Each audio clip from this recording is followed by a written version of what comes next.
계속해서 사건, 사고 소식 짚어보도록 하겠습니다. 네, 권상희 시사평론가 새로 모시고 이야기 나눠보겠습니다. 안녕하세요. 안녕하세요. 자, 최근 티몬과 위메프 등 이커머스에서 판매자 대금 정산이 지연되는 사태가 발생했습니다. 쉽게 말해 이 두 곳이 지금 부도가 날 수 있다. 이런 말인가요? 현재로서는 그럴 가능성 역시 배제할 수 없어 보입니다. 이 피해자 환불과 관련해서 줄 수 있는 여력이 의문이다 이런 목소리들이 계속해서 나오고 있는데요. 두 회사 모두 다 현재 빚이 자산보다 많은 자본 잠식 상태에 빠져 있는 것으로 전해집니다. 이 티몬과 위메프, 이 모회사인 큐텐의 자본을 빌려와서 환불을 정상적으로 진행하겠다 이런 입장이었거든요. 그런데 모회사 큐텐을 보면 티몬과 위메프 인수 전에도 누적 결손 상태였습니다. 그렇기 때문에 자본의 여력이 없는 상황이다 이렇게 볼 수 있고요. 게다가 지금 티몬 위메프 정산 지연 사태의 책임자로 지목된 이 구영백 큐텐 대표, 싱가포르를 기반으로 하고 있는 물류 자회사죠. 큐익스프레스 최고 경영자직에서 사임한 것으로 파악이 되고 있습니다.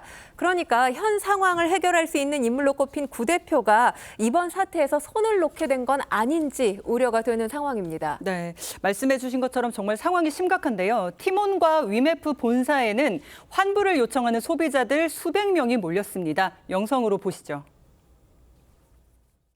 어머니 칠순 기념으로 가족여행 가려고 저희가 5년 동안 적금 넣어서 친정 식구들 10명 예약해가지고 지금 거의 900만 원 돈이거든요. 네, 너무 속상해요.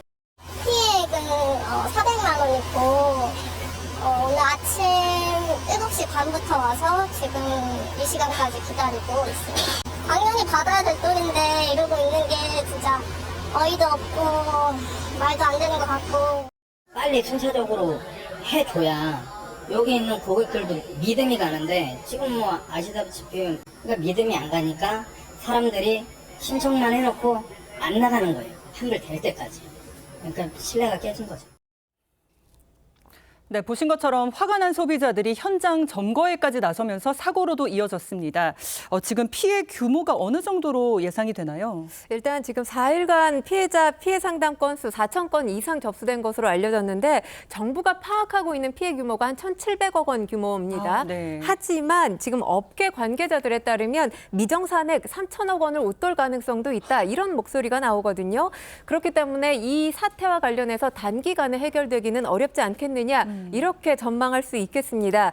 그런데 지금 바라보면 이 지난해 국내 이커머스 매출 전체 유통 매출의 50%를 넘어섰거든요. 네. 달리 말하면 오프라인 업계를 넘어섰다라는 겁니다. 하지만 지금 안전망은 상당히 허술한 것으로 보이는데요. 매출 규모가 역전되기는 했지만 거의 이커머스 업체에 대해서는 아무런 규제 조약이 없습니다. 대금 결제만 보더라도 이커머스 그리고 오프라인 유통업체 사이의 차이가 상당한데요. 이 오프라인 유통업체 같은 경우는 40일에서 60일 내에 납품업체에게 대금 정산을 해야 합니다. 네. 이게 대규모 유통업법에 규정이 돼 있습니다. 이걸 만약에 위반할 경우에는 최대 5억 원의 과징금이 부과됩니다. 하지만 이커머스 관련해서 이런 관련 법조항이 있느냐 들여다봤더니 관련 법조항이 전혀 없습니다. 그렇기 때문에 이번 사태를 계기로라도 이 소비자와 판매자를 보호하는 안전망 구축 시급해 보입니다. 위메프, 티몬, 주변에서 쓰시는 분들 아마 많이 보셨을 텐데 이 쿠팡과 함께 이커머스 시장에서 굉장히 잘 알려진 기업이고 또 젊은 세대한테 굉장히 인기가 많았었는데 어쩌다가 이런 사태가 발생이 된 겁니까? 그러니까 문어발 확장이 가장 큰 원인으로 지금 지목이 되고 있는데요. 무리한 확장을 큐텐이 시도를 한 거죠. 2022년에 티몬을 인수했습니다. 그 뒤에 인터파크 커머스, 위메프, 위시, 또 이 AK몰을 인수했습니다. 그러니까 최근 2년 새에 5개의 기업을 사들인 건데요. 이 물류 자회사인 큐익스프레스를 미국 나스닥 시장에 상장하기 위해서 물동량을 늘리려고 이 플랫폼 업체들을 대거 사들인 겁니다. 이미 적자들을 내고 있는 업체들을 계속해서 사들이면서 큐텐의 이 현금 유동성이 상당히 악화됐다 이런 분석이 나오고요. 또 정산 금액 지급이 밀린 것 아니냐는 관측이 제기되고 있습니다.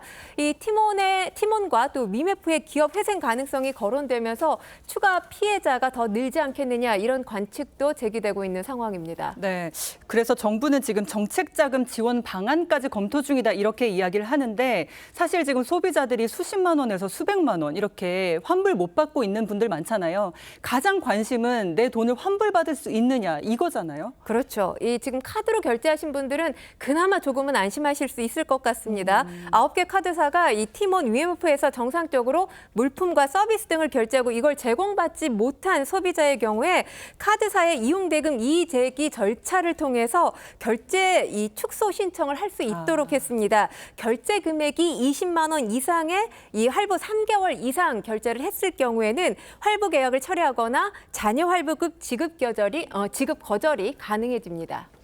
알겠습니다. 계속해서 다음 소식도 살펴보도록 하겠습니다. 지난 1일이었죠. 시청역에서 벌어진 역주행 사고 아마 많은 분들이 기억하실 텐데요. 이 사고 원인을 살펴보던 국가수가 운전자 신발에서 중요한 흔적을 찾아냈다고요? 네, 그렇습니다. 앞서 조지호 서울경찰청장이 이 사고가 난 후 열흘 만에 이런 목소리를 냈었죠. 기대하지 않았던 곳에서 결정적인 증거가 나왔다. 네, 이렇게 맞아요. 발언을 했는데 그 결정적인 증거가 바로 이것으로 보입니다. 이 국가수가 사고 당시 운전자 신발을 감식했는데 엑셀 페달을 밟았던 흔적이 뚜렷하게 남은 것으로 확인이 됐습니다.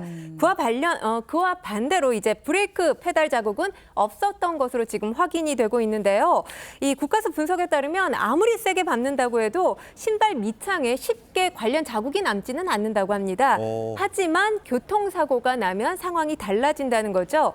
엑셀을 세게 밟은 상태에서 이 사고 등 강한 충격이 순간적으로 과해졌을 경우에 마찰이 생기면서 흔적이 남을 수도 있다는 겁니다. 그러니까 충돌 직전에 가속 페달을 밟고 있었다는 증거가 될 수 있겠습니다. 네. 그리고 국가수는 또 사고 당시에 차량 속도가 시속 100km 이상 올라간 사실도 확인을 했잖아요. 이건 또 뭘 의미할 수 있나요? 그러니까 앞서 제가 설명해드린 것과 일맥상통하는 부분이라고 말씀드릴 수가 있는 건데요. 가속 페달을 90% 지속적으로 밟아야만 나올 수 있는 속도가 바로 100km 이상이라는 겁니다. 그러니까 이런 내용을 토대로 경찰 사고 원인을 운전자 과실로 보고 있는 겁니다. 알겠습니다.